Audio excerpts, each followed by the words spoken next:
Hujambo na karibu tena mtazamaji wa The World News katika kipindi hiki cha ulimwengu wa siasa. Mimi ni Adam Hussein. China imesema inaunga mkono Misri dhidi ya ubabe wa Donald Trump.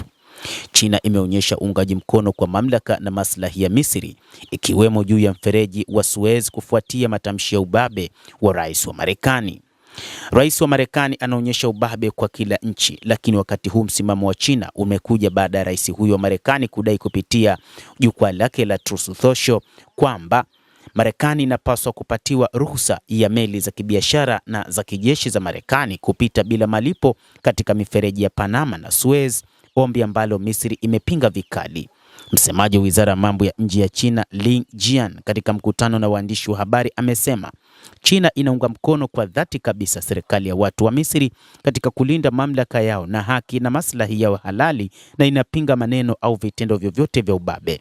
Mwezi uliopita Trump alidai kwenye Truth Social kwamba bila Marekani mifereji ya Panama na Suez isingekuwepo, na kwa hivyo meli za kibiashara za kijeshi za Marekani zinapaswa kupewa ruhusa ya kupita bila kulipa ada yoyote, akiongeza kuwa amemwagiza waziri wa mambo ya nje Marco Rubio kufuatilia suala hilo. Gazeti la Wall Street Journal la nchini Marekani limeripoti kuwa Trump amemwambia mwenzake wa Misri Abdel Fattah al-Sisi kwamba alikuwa akitafuta kuhakikisha meli za Kimarekani zinapita bure kupitia mfereji wa Suez. Katika gazeti hilo limenukuu vyanzo vikisema kuwa Trump alionyesha nia ya kupata msaada kutoka Cairo katika operesheni dhidi ya harakati za Ansarullah wa Yemen, hususan msaada wa kijeshi, kubadilishana taarifa za kijasusi au ufadhili.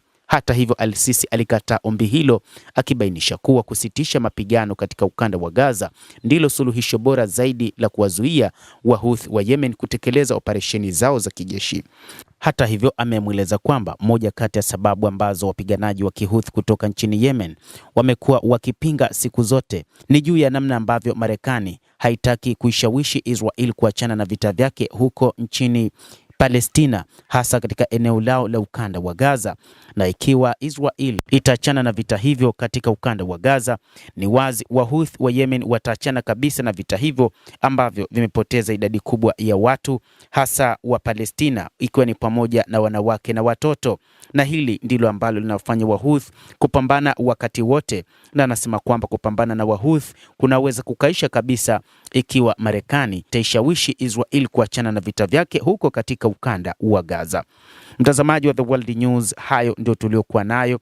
Ni kile ambacho China imeeleza kwamba imefurahishwa na inaunga mkono kile kilichopangwa na Misri dhidi ya ubabe wa Trump kutaka kutumia mfereji wa Suez Canal, ambapo Marekani kupitia rais wake Donald Trump anataka kutumia bila malipo ya aina yoyote, huku akimtaka Marco Rubio, waziri wake wa mambo ya kigeni, kuhakikisha jambo hili linafanikiwa kwa 100%.